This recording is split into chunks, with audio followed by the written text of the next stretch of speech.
ரொம்ப நாள் கழிச்சு நம்ம ஆள் இப்பதான் சவாரி கொடுத்துருக்காப்புல பாருங்க. அவன் வந்து ஏற்றியாச்சு. இப்போ நம்ம வந்து ஏற்றணும் வந்து கிடக்கு பாருங்க. நம்ம வந்து டிஸ்கெல்லாம் கட் ஆயிடுச்சு. டிஸ்கு டயர் போயிடுச்சு. டயரும் டிஸ்கும் வாங்கி மாற்றி வந்துடுவாங்க.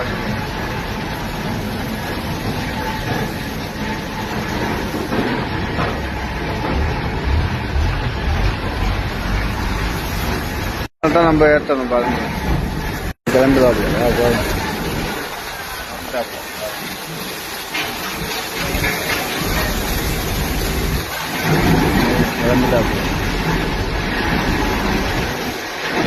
கிளம்பிட்டாப்புல பாருங்க.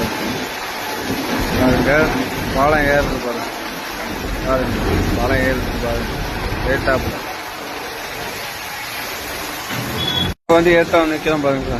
பாருங்க ஏற்றத்துக்கு